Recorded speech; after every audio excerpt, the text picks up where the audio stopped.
you for joining us. I'm Mary Yanez, Director of the Senior Adult Program, and this is Mature Living. We have some special guests that are visiting from the Volar Center for Independent Living, and they are in charge and working with clients that come in to Volar. It's called Independent Living Services Program. And so I want to introduce Javier Loya, who's sitting here and visiting us for the first time. I've not met him yet, but I'm sure he has a lot of great information. And then, of course, Miguel Palomar.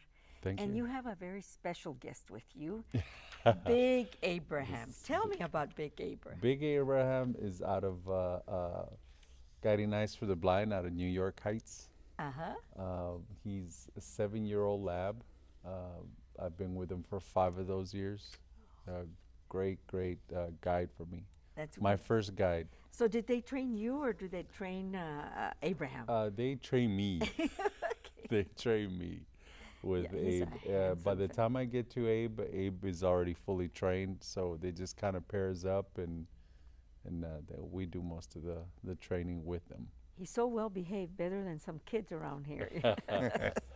Yes, oh, that's wonderful. So we want to go ahead and start to ask you some questions about the services that you all provide. So I'm going to start with Javier, and you deal with equipment. Tell me what is your position over there? What you do?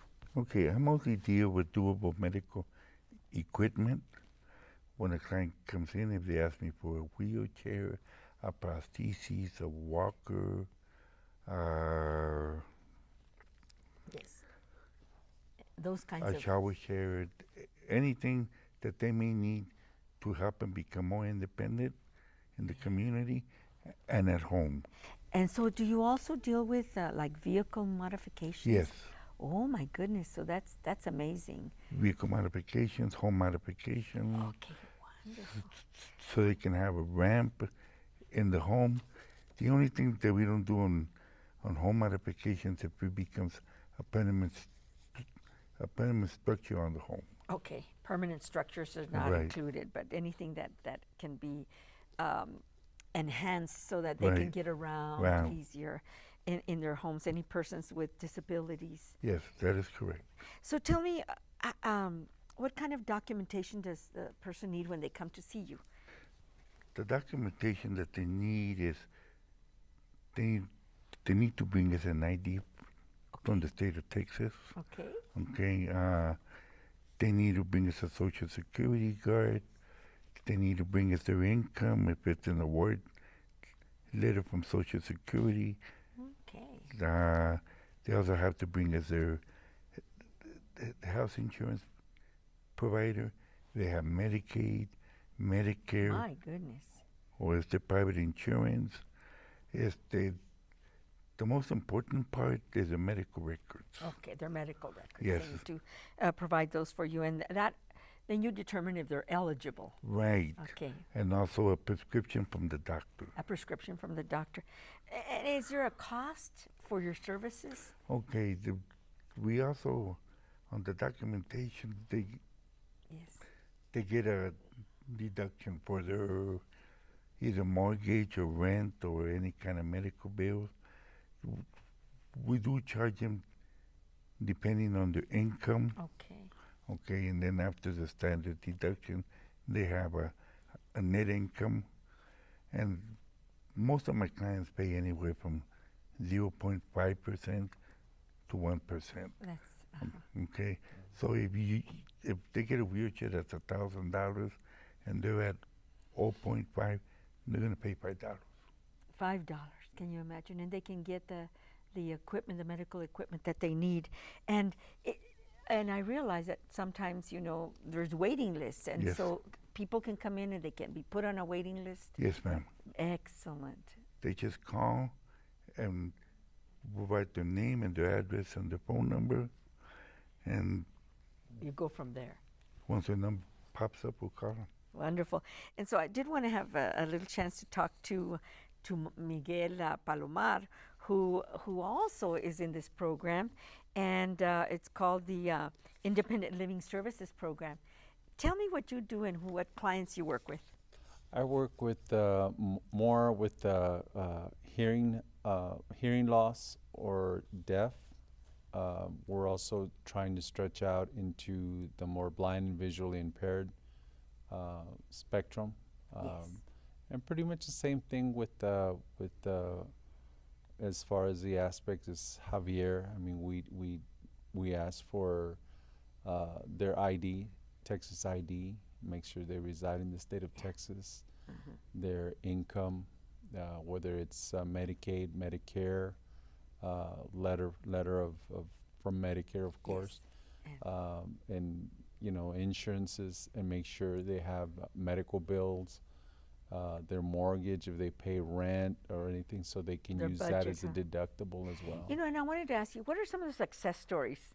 I know you've met people that you've helped. Oh my goodness! Tell me one or two. You don't have to say names. Just. I've had two consumers that really stood out for me, and this is my passion, and they can't pay me enough for having just looking at somebody light up. Yes. Because you provided them a cane, because you provided them a hearing aid. It's like their whole spectrum. They just comes back to life because they can hear or they can listen. Those are blessings, you know. And how about you, Javier? Have you remember any special client that you've just? I got about 2 or 3 of them. There was one case where I bought my consumer the bed, the lift chair, a shower chair, and a wheelchair. He was never able to stand up. He was bedridden. And because he didn't have the equipment that he needed. Yes, that is correct. And all this equipment made him so independent, and he was so grateful. He even wanted to kiss me. Oh my goodness.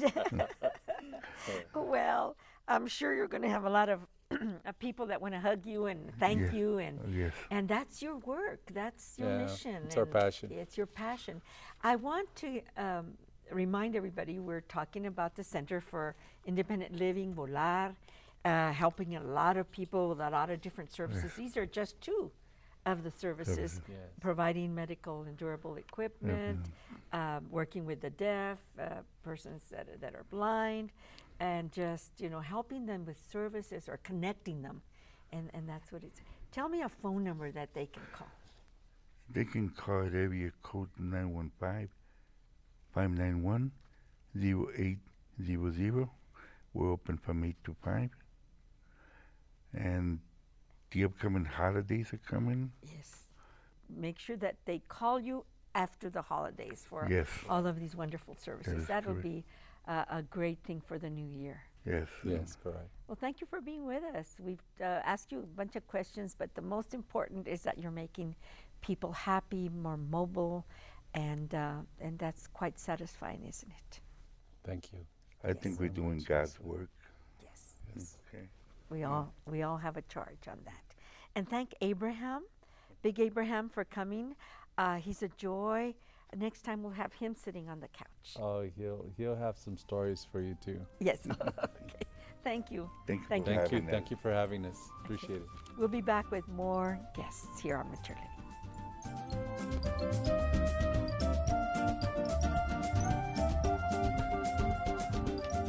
We're going to continue our conversation here on Mature Living. We've invited 3 students that are active and they're officers, and they belong to a student club, and it's called ARC.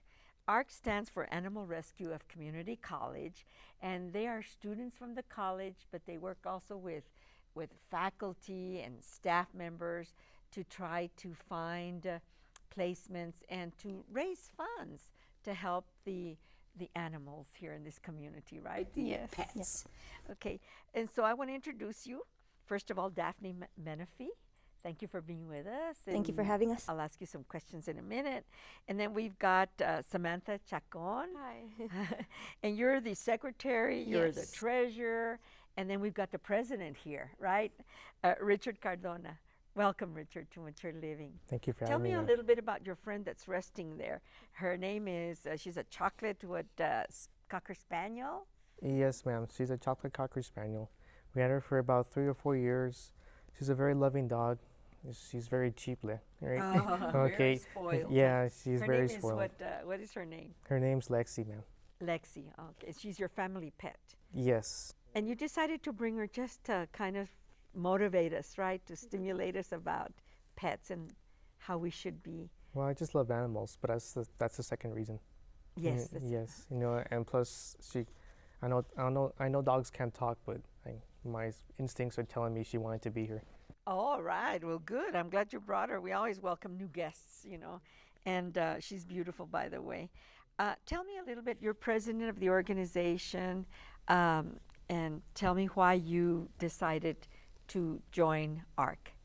I decided to join it because, well, ever since when I was like around 10 years old and stuff, I started to read books on animals that were extinct. First there were dinosaurs, stuff like that, and then from there it started to go into sharks, and then actual real animals and stuff. I'm not studying that as my professional career, but I love animals regardless. I like going to the zoo and looking at the snakes, looking at the spiders, that kind of stuff. It just fascinates me. You have a special interest in, so this was the right club for you, right? Yes. Well, I'm glad you're serving as president. Thank you. And so we're going to go with Daphne. You're the treasurer. Daphne, tell me about your club and who's your sponsor. Yes, well, ARC was actually established 10 years ago by Miss Barbara Williams. She's actually, not only is she our advisor, but I have a class with her as well. So Yes. I work really close with her with the art program as well as classwork. Is she an English professor? Yes, ma'am. English, well, wonderful. And I know she takes an interest in pets and finding homes for animals that have, lost their owners, or they've been found. And so tell me what you're doing as far as your work and what motivates you to be an officer.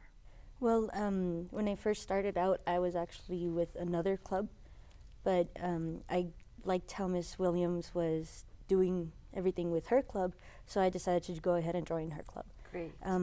I was first introduced with their dog adoption day. Yes. And that actually was one of the things that kind of opened my eyes, because my family members have been one of those who have bought instead of adopted.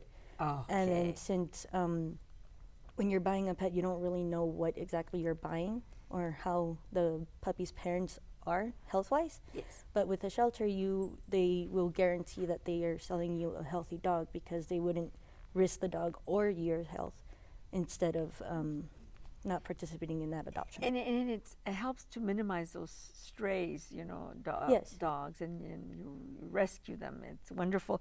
And who do you collaborate with? I want to ask Samantha Chacon. You're the secretary. Who do you collaborate in the community with? We collaborate with like the humane societies and places that would help the animals. Like maybe neuter them. Keep them up to date with their records and all that. And so you work very closely with those organizations. You used to have adoptions, or are you still doing an adoption day, or are you working more in fundraising? And where do the funds go, or if anybody that wants to answer that one? We're actually going to do both. This upcoming holiday season, we're going to be doing a donation drive for our local shelters. We'll be asking for blankets, dog beds, bowls. Food, like dog food. We would prefer it be dry, because, it's more quantity and stuff. But, we will take anything. Wonderful. That's a great Yes. idea. And so will you be taking donations from the community, not just from students? Do you think the community should get involved, Richard, in this drive? I really believe so, because there's only so much one person can do, and that's a fact.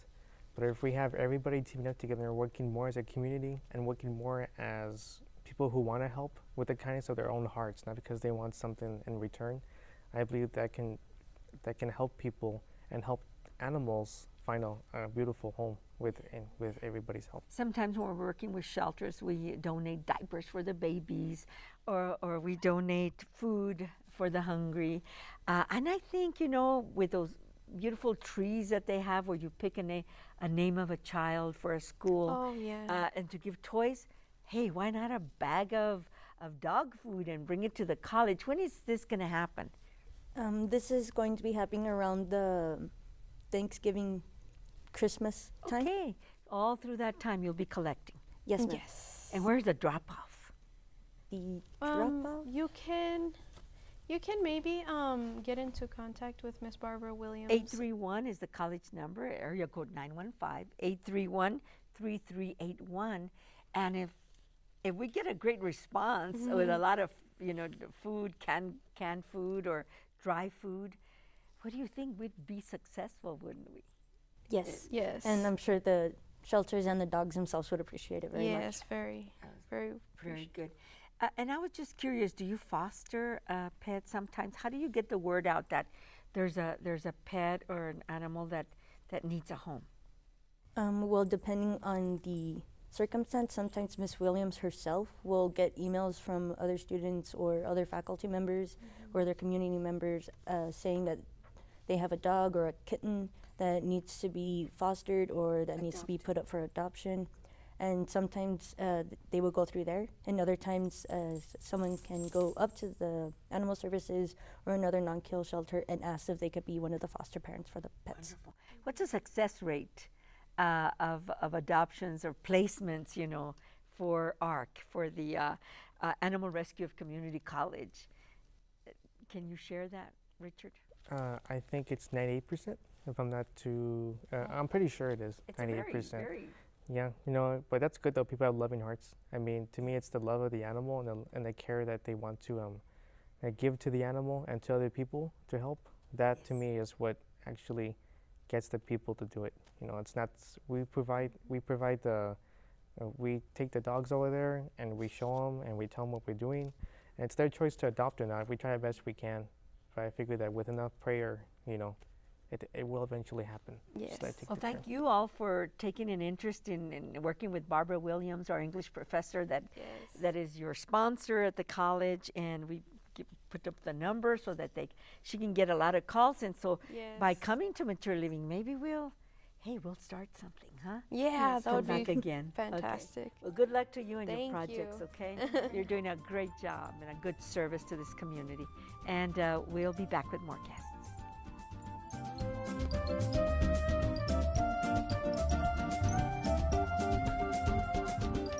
Thank you for staying with us. We have some great information for you. You know that during the holidays there's such a great need for you to donate to the United Blood Services because supplies go down, people go on vacation, and so we've invited Crystal Rolke, who is here to talk to us about donating, about businesses doing some drives, and so they're ready. They're ready with staff, they're ready with equipment, and so thank you, Crystal, for being with us You're today. welcome. Thank you for having me. How can we begin this conversation, and what is our message today from you all? I think it's important to know that donating is needed daily. We have a daily demand from our hospitals for the patients that are in need. That increases, though, during the holidays. So as we're approaching that, we want to make sure that we're keeping up with our daily supply. Unfortunately, high schools are on break. Colleges go on break. People are on vacation. And while they think that there's plenty of people to donate, we lose out. Anywhere from 30 to 50% of donations drop. So it's important to get out there and help. Absolutely. You're a donor recruitment representative. Yes, ma'am. And so you probably go wherever you're called, where there can be a business or an organization that wants to do a blood drive. And so it's really important for us to mention the college is a very big donor. Tell us about Yes, so EPCC is one of the biggest, if not the biggest, donor and supporter here in El Paso. We rely on you guys to help us out whenever we need it. We have drives that are scheduled throughout the year at all campuses, all locations, even the Administrative Service Center, the Technology Center, and they're important because we rely heavily on the students and the staff to come through for us, and they do every single time. We definitely know that we can count on EPCC. And certainly we need competition, right? Right, we need everybody else to stand up and do their part as well. Great. We're going to give a phone number where they can call in a minute. But tell me, how do we prepare before we give blood? Or how do we know that we can give blood? You never know 100%. However, you do want to make sure that you're feeling healthy. If you are on any medications, have that list readily available with you so we can go over it. Most are okay. We do have a list to verify what is okay and acceptable. Travel destinations within the last year or so, we want to look at that. Europe, different places in Africa, different places in Mexico can be a deferral depending on the location. So it's always good to know where you've been, where you've traveled, your health history. We go over all of that with the donor prior to their actual donation. And there's an interview process. There is an interview process. So they have a health questionnaire that goes over their travel locations, their health history, and all of that can determine whether or not a person will be eligible. So it takes about 20 minutes for that process. And how often can a donor, a regular donor, give? A regular donor can give every 56 days while donating whole blood. If they do a procedure known as a double red cell or a power red, that's every 112 days. We only take the red blood cells from that type of donation. It's a little longer. We like it a little better in certain situations, like our O negative donors primarily, but every blood type has its necessity. Every blood type is important. So yes, I understand O positive is probably the most people have that? Most people, especially here in El Paso. Okay. It's predominant in Hispanics, and so is A positive. But yes, it does have a high number for sure. And one of the things that I wonder, how do we replenish? And I'm thinking, how come we don't lose weight? Well, you lose a pound momentarily, but that's not enough. Replenishing, you want to make sure that you hydrate, you stay hydrated, you eat well. We give snacks after the donation, mostly salty snacks to kind of increase that for you a little bit. And we encourage you to eat good meals, especially afterwards. You know, one of the great things is that once you're a donor and you're successful and you do it regularly, you're in the system. Absolutely. And so you get reminders either by phone or you get reminders on your telephone or however you want. We can call you, we can email you. Every now and then we have a text message. We have a really cool one that comes out after your donation that says your blood has been utilized. That's phenomenal. I always love getting that message to let me know I did a good deed and I tried to help somebody, and then there it goes, it's getting used. We hear the gift of life. Yes. Tell me how that works into the psyche so that we're not throwing something or giving something. When it's used, it's a gift of life. Tell me about that. It's drastically important. One donation can save up to 3 lives. We separate it into the different components that are needed. Red blood cells, plasma, and platelets, and each has its purpose. Red blood cells are for a blood transfusion, which you most commonly hear of. Yes. The plasma is used in burn situations and trauma situations, and the platelets are used for cancer patients. So anybody you may know undergoing chemotherapy, they need that on a very regular basis, and it's very important. And then you have to remember that each component has a shelf life. Blood only lasts so many days, platelets only last 5 days, and so there's a constant need to replenish that supply. Yes. And how are we doing in El Paso compared to other cities like Las Cruces, or do you have any idea? I don't know compared to Las Cruces. We kind of combine that with our goals here. They are a part of our division. Borderplex, Yes, ma'am. We service 19 hospitals between here and southern New Mexico, so we group it together a little bit. But we have a hard time keeping consistent donors, and so we try to bring in the new ones, but also keep those donors that we've had in the past. I've worked in many areas, San Antonio, Memphis, and we are better than some, a little bit lower than others, and I think that with EPCC's help, we're definitely going to improve on that. It's wonderful. You know, one of the things that I notice are your staff. Such wonderful, light fingers. They don't hurt you. It doesn't hurt. I know I get a little nervous anyway, you know, sitting in the chair and in anticipation, I guess you could call it. But once it's done, it's quick. And you use that little heart pump that you, and I pump real hard so I can go real fast. I don't know if that makes a difference.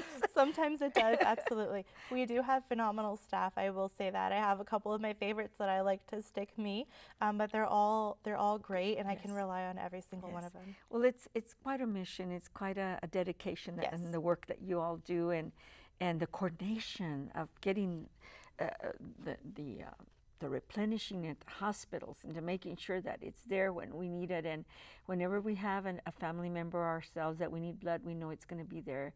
But we have to make that commitment. Right. Any last message? Yes. 1 in 4 people will unfortunately need blood within their lifetime, but only 1 in 20 take the opportunity to say yes. So we have to bridge that gap. We want to make sure that more people take time to say yes, take the opportunity to help save lives if they can, and know that while it's 30 to 40 minutes of your day, it's a lifetime for somebody else. So think of it that way. And I'm saying yes to you because I've been saying yes for a long time. Let's give a phone number and your extension, because if there's organizations or groups out there that would like to do a drive, definitely that would be a wonderful Absolutely. thing. So 915, of course, 544-5422, extension 139. And we've been talking with Crystal Rolke. Yes. And we'll remember that name, right? Yes. Crystal Rolke. Just ask for Crystal and you'll help out. and Absolutely. tell where the drives are. Anywhere I can, absolutely. Especially during the holidays. Yes. And it starts now. Thank you. Thank you.